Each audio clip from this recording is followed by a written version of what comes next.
The smell of dinner still filled the apartment. Roasted meat, warm bread, cinnamon and spices drifting through the air as soft Christmas music played in the background. It was supposed to be a peaceful night. Then the smoke alarm screamed. Plates were still warm. Laughter hung in the air. Someone stood up, confused, waving a hand toward the ceiling. Then smoke poured from the kitchen doorway. Panic exploded instantly. Fire spread faster than anyone expected, feeding on decorations, furniture, and old wiring hidden behind the walls.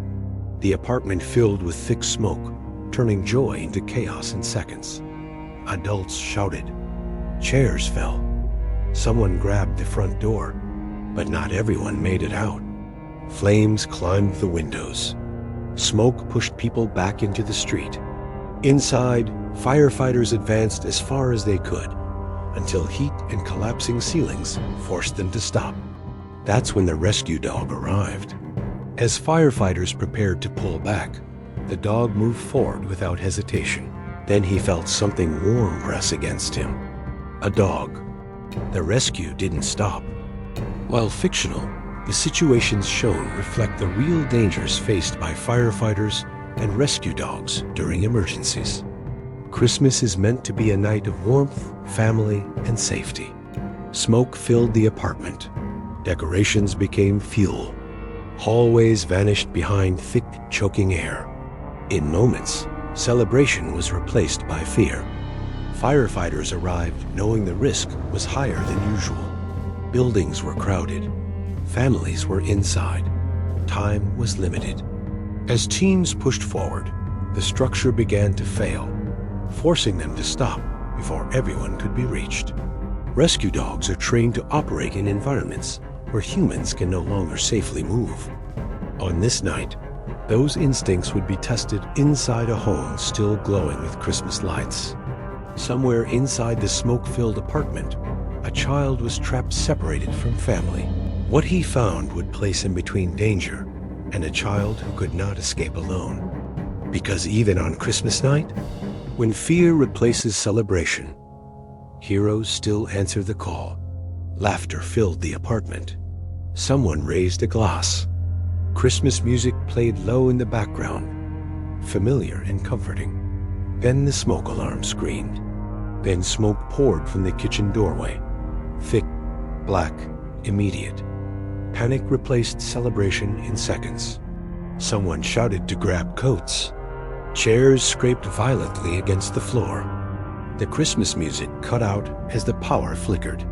Flames crawled up the kitchen wall, feeding on old wiring hidden behind cabinets and decorations placed too close to heat. Someone dropped a plate that shattered against the floor. Someone else tripped over a gift box, barely catching themselves. But not everyone made it out.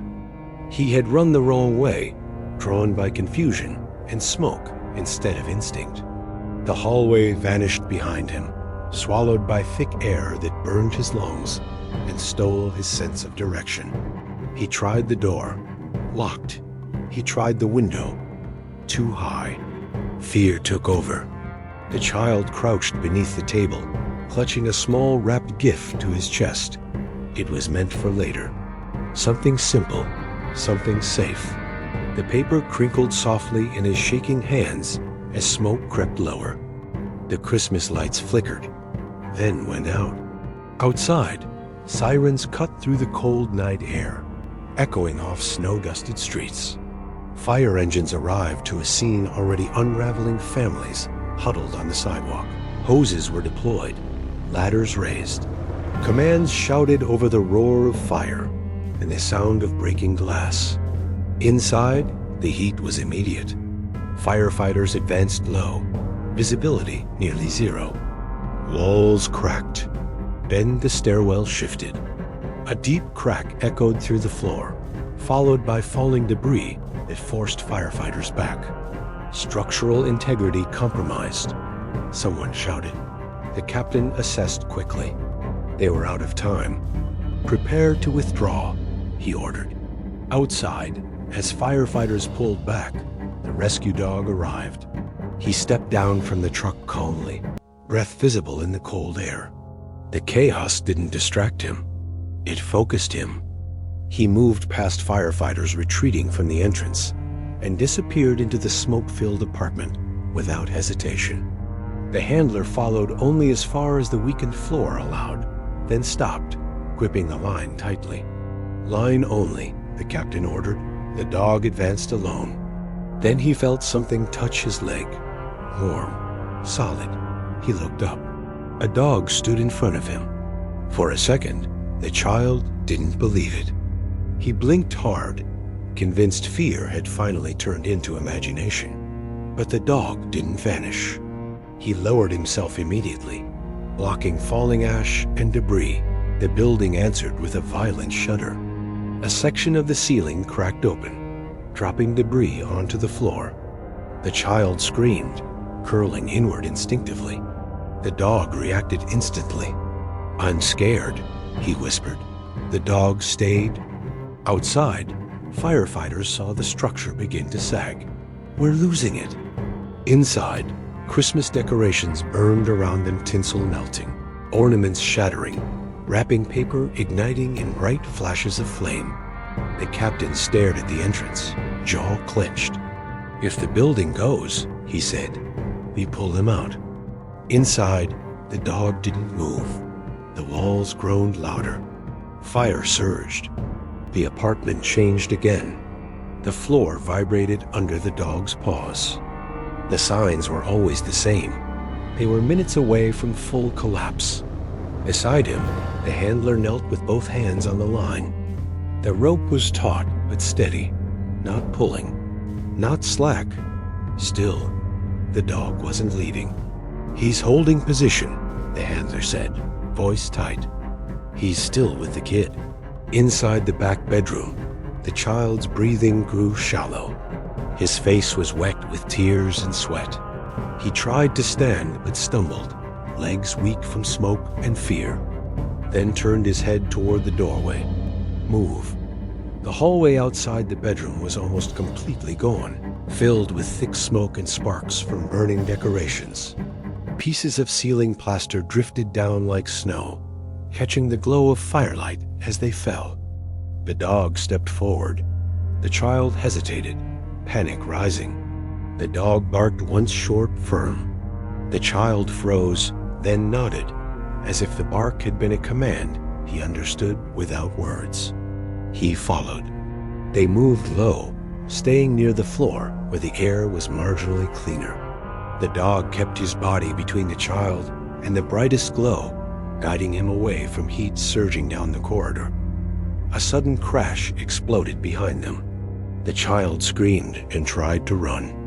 The dog immediately stepped in front of him, blocking his path, forcing him to stop. The dog didn't move. They moved again. The dog barked sharply urgent now, refusing to let the child stop for anything.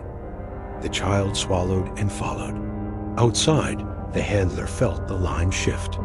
"He's moving," he said, hope breaking through fear. "He's coming back."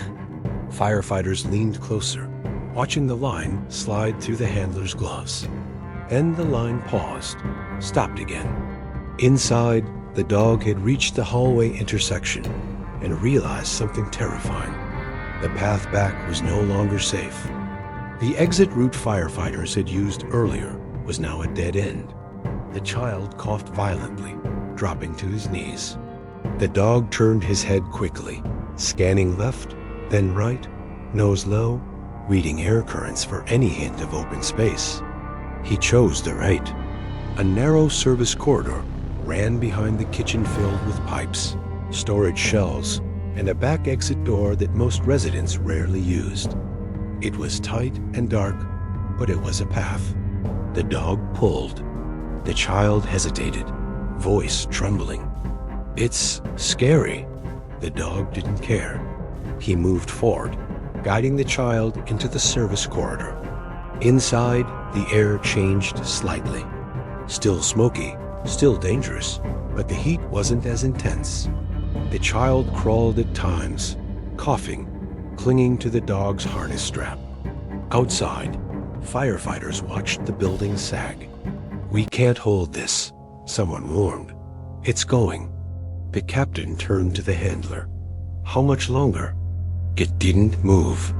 The child coughed, collapsing against the wall. The dog barked sharply and rammed his shoulder into the door again. Still nothing. Outside, the handler felt a violent jerk. "He hit something," he said. "He's blocked." The building could bury both of them. Inside, the dog barked again, different this time. Not just urgent, desperate. The child lifted his head weakly, eyes widening as he felt the cold. The dog shoved again. The door opened wider. Smoke poured out into the night, spilling into the alley behind the building. The child tried to crawl forward, but his strength failed. He slumped, shaking, too weak to move. The dog turned instantly. He lowered himself, pressing his body against the child's chest, nudging him forward. The child grabbed at the dog's vest, sobbing. "I can't," he whispered. The dog didn't answer. He only did what he was trained to do. He positioned himself under the child's arms, lifting with his shoulders and back, forcing the child's body to move inch by inch toward the open door. It was slow, painful, but it was movement. Outside, firefighters suddenly heard a new sound. A door creaking open somewhere behind the building. "Back alley," someone shouted. First his headset covered, eyes intense. Then the child dirty, terrified, barely conscious, clinging to the dog. Firefighters sprinted toward them. Hands reached out. They pulled the child into the cold air and wrapped him in a blanket instantly. The dog staggered out behind him. And in that exact moment, on the cold pavement of the alley, the child lay coughing beneath a blanket, oxygen mask already placed. His eyes fluttered open. Snow dusted the alley lightly, settling on the pavement as if the city itself were trying to soften what had just happened. Steam rose from the open back door of the building, mixing with smoke and drifting upward into the dark winter sky. The child lay wrapped in a thick blanket, oxygen mask secured over his face. Each breath fogged the plastic slightly, proof that his lungs were still working, even if they burned with every inhale. "You're outside now. You're safe." The child nodded weakly, eyes unfocused, still shaking. Beside him, the dog collapsed onto his side. His chest heaved. His paws trembled. Soot clung to his fur, and melted bits of plastic from decorations were stuck to his vest. One of his boots was missing, likely torn away somewhere inside the apartment. But his eyes remained open, locked on the child. "That's it," the handler whispered. "That's it." The building behind them gave one final violent groan. Firefighters shouted, pulling everyone farther back as the interior collapsed fully. The sound echoed through the neighborhood, followed by a blast of smoke and sparks that lit up the snow like falling embers. Christmas lights from nearby apartments blinked on and off in the distance, untouched by the chaos only a building away. The contrast was painful. On the sidewalk, families who had escaped earlier huddled together under blankets. Some cried openly. Others stared silently at the burning structure, shock written across their faces. Then someone shouted, "There he is!" A woman pushed through the crowd, coat half-buttoned, hair wild, eyes frantic. Firefighters tried to slow her, but the captain waved them off. "Let her through." She ran straight to the stretcher where the child lay. "Oh my God," she sobbed, dropping to her knees beside him. "Oh my God, baby." The child turned his head weakly. "Mom," he whispered through the mask. She grabbed his hand, pressing it to her cheek, crying openly now. Her body shook as if she were still inside the fire herself. "I'm here," she said. "I'm here." She saw the dog lying on the pavement, soot-covered, breathing through an oxygen mask, his handler kneeling beside him. "That's him?" she asked, voice breaking. The child nodded slowly. "He stayed," he whispered. The mother covered her mouth, tears spilling freely. She looked at the dog as if she were seeing something impossible. "Thank you," she whispered. "Thank you." The handler looked up, shaken. "He did what he was trained to do," he said quietly. But everyone there knew it wasn't that simple. Ambulances arrived moments later, lights flashing silently in the snow. Medics moved quickly, carefully transferring the child onto a stretcher, securing him, keeping oxygen steady. "He's stable," one medic reported. "Smoke inhalation, dehydration shock, but he's alive." The word spread through the scene like warmth. Alive. The child was loaded into the ambulance, his mother climbing in beside him without hesitation. Before the doors closed, the child looked back one last time, at the dog. The handler gently guided the dog's stretcher closer so the child could see him. The dog lifted his head weakly. Their eyes met. The child raised a small, shaking hand from beneath the blanket. The dog's tail moved once. Then the ambulance doors closed and the vehicle pulled away, sirens cutting through the cold night air. The dog was lifted next, placed carefully into a veterinary emergency transport unit that had been called in for canine support. The handler climbed in beside him without asking permission. Inside, the lights were bright and sterile. The dog's breathing improved slightly with oxygen, though every cough still sounded painful. "You're okay," the handler repeated. "You're safe." Christmas Eve had turned into something none of them would forget. At the hospital, the child was rushed into treatment. Doctors worked quickly but calmly, aware of how close the night had come to ending differently.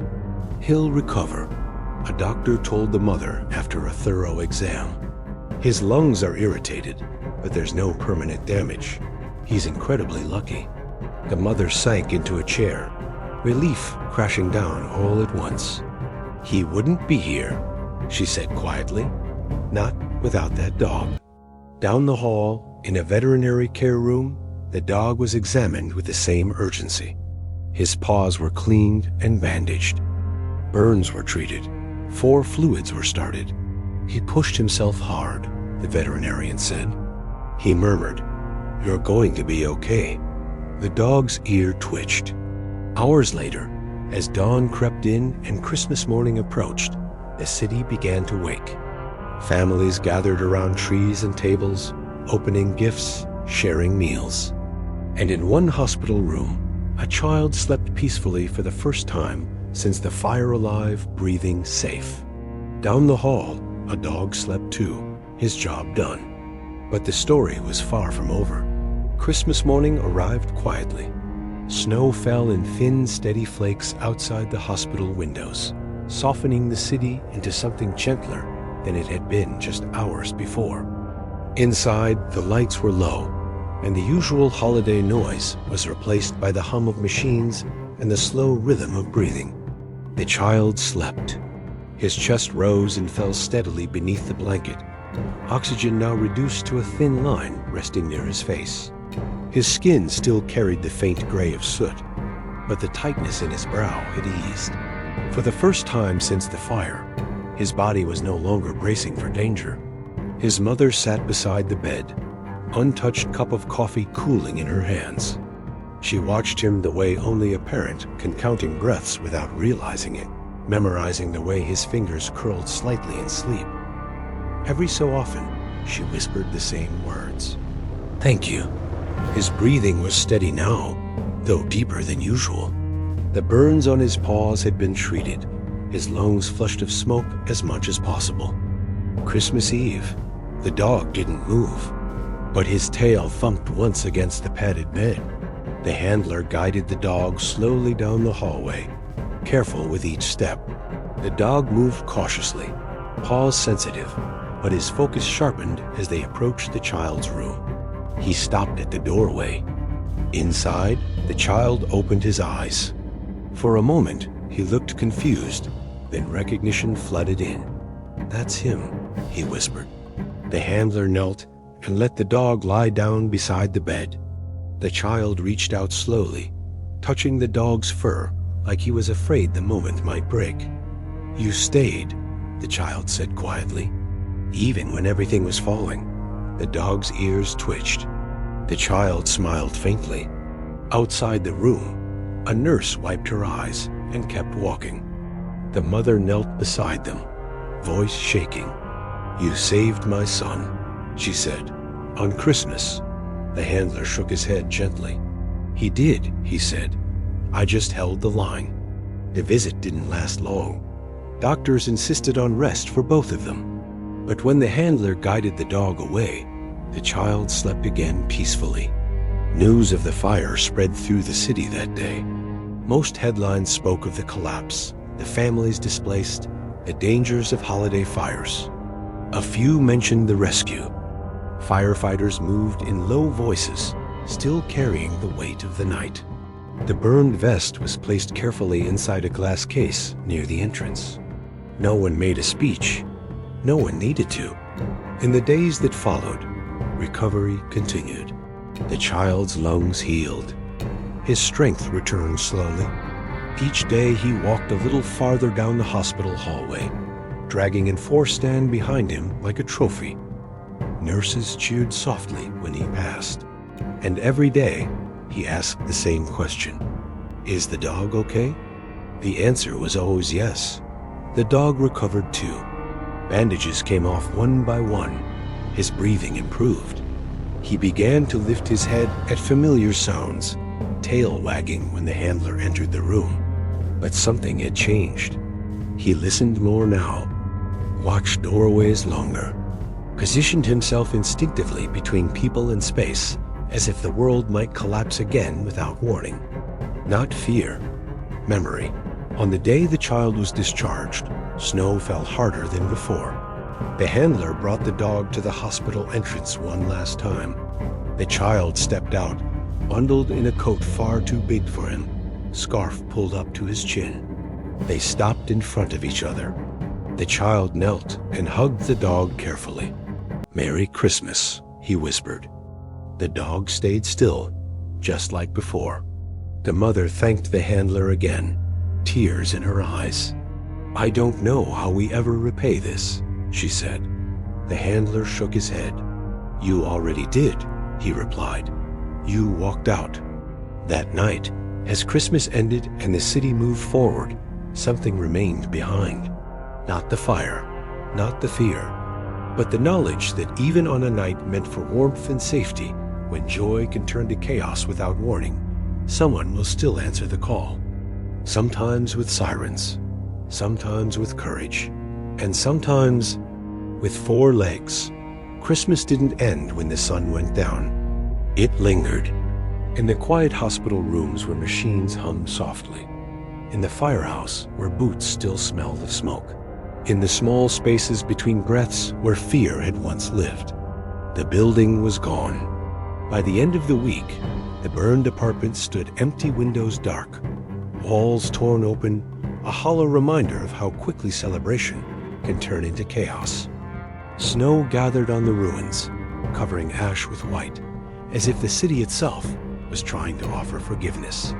But for the child, Christmas would always be that night, not because of the fire, but because of the moment when he wasn't alone anymore. "He laid in front of me," the child would say. "He didn't let anything touch me." That was how he described safety now. At home, weeks later, the child placed his unwrapped gift on a shelf beside his bed. The paper had burned away, edges blackened, but the toy inside was intact. He never played with it. It was a reminder, not of fear, but of survival. At the firehouse, life moved forward the way it always does. Calls came in. Trucks rolled out. Fires were fought. Lives were saved. Some were lost. But something subtle had changed. Firefighters spoke more quietly when the dog walked past. New recruits heard the story not as a legend, but as a lesson. This is what trust looks like. This is what protection means. The burned vest remained inside its glass case near the entrance.